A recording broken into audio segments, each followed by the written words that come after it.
I noticed the lingerie receipt before she even mentioned the conference. It wasn't tucked away. It wasn't hidden. That's what caught my attention. A bold red lace set, overpriced, and not her usual style. I'd seen her wear cotton bralettes for the last 5 years. Comfortable, practical. For me, she'd always said. But now, lace? For a 2-day business trip? She never cared about that before. So I asked. Casual, like I wasn't choking on suspicion. New lingerie for a conference? She laughed, eyes darting for half a second before locking onto mine. Oh, come on. You're not getting insecure, are you? I smiled, calm, still. No, not insecure, just observant. That line landed. Her face twitched, only slightly, but I caught it. That was the first crack. And from there, I started watching closely, quietly. Because love doesn't blind you, it sharpens your vision. And betrayal, it teaches you patience. We were together 7 years, built everything from scratch. She was with me when I had nothing but ideas. I was there when she cried over job rejections, holding her at 2 a.m., whispering affirmations like I was praying. She called me her peace. She was my plan. I thought we were unbreakable. But betrayal isn't a wrecking ball. It's a slow drip, a silent leak in the foundation. And when it caves, it's not loud. It's final. I played dumb after that. Told her I'd drop her at the airport. She declined, said her team was carpooling. I nodded. Makes sense.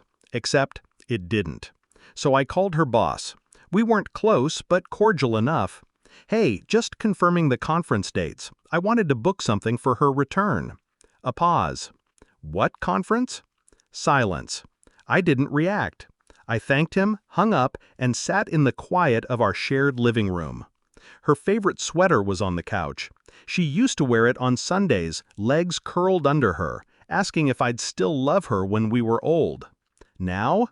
Now I loved her enough to destroy her calmly. I spent 2 weeks preparing.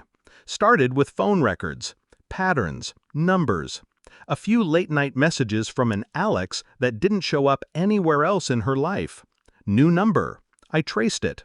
Spoiler, it wasn't a coworker. Next, I checked her cloud backup. She never updated her passwords. I did, for years. Out of habit, not control. She trusted me. Shouldn't have. Photos, locations, a dinner I never knew about, a hotel suite she swore was for work once. Evidence. Mounting. I contacted a lawyer. Pre-breakup paperwork. Quiet removal of my name from shared liabilities. Bank transfers, spread over days, into private accounts. Rent on a small apartment across the city. Lease signed under a pseudonym, just for the transition. Then I waited for the trip. She kissed me before she left, told me she'd miss me. I looked in her eyes and saw a stranger rehearsing her lines. She didn't know her role was already written out by me. She landed in another city, checked into a boutique hotel. I knew, because I'd tracked her phone. I waited 2 hours, then sent the breakup text. Short, cold. Hope Alex enjoys the new lingerie. Door locks are changed. Your stuff's in storage. Legal documents on the way. Not insecure, just observant. I turned off my phone and exhaled for the first time in weeks. She called from a borrowed number 3 hours later. Voicemails, screaming, then crying, then silence. I watched from a distance as she unraveled. I didn't block her, yet. I wanted her to feel the full weight. Not just loss, but confusion, shock, the void. She flew back the next day, showed up at our old place, stood outside the door like a ghost. My neighbor sent me a picture. I never answered. The real blow came at her job. I'd sent her boss the full phone log and the photos. Not out of spite, but because her sick days lined up a little too perfectly with her conferences. Professional fallout wasn't my goal, but consequences are the byproduct of deception. She was suspended pending an investigation. Alex, as it turns out, was married. Found that out too. Sent his wife a polite email. Attachments included. Call it justice. I call it balance. Months later, I saw her at a cafe. She didn't see me. She looked smaller. Not physically, just diminished. Like someone had turned down her volume. I didn't feel triumph, just clarity.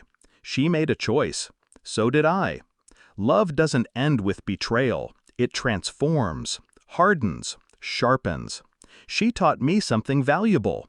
Not about trust, but about restraint. I don't regret what I did. Not the silence, not the planning, not the cold execution of every step. People think revenge is messy, emotional, but mine was clean, surgical, because real power isn't yelling or slamming doors. It's walking away so quietly they don't notice they've lost everything until the silence hits. I was never insecure, just observant.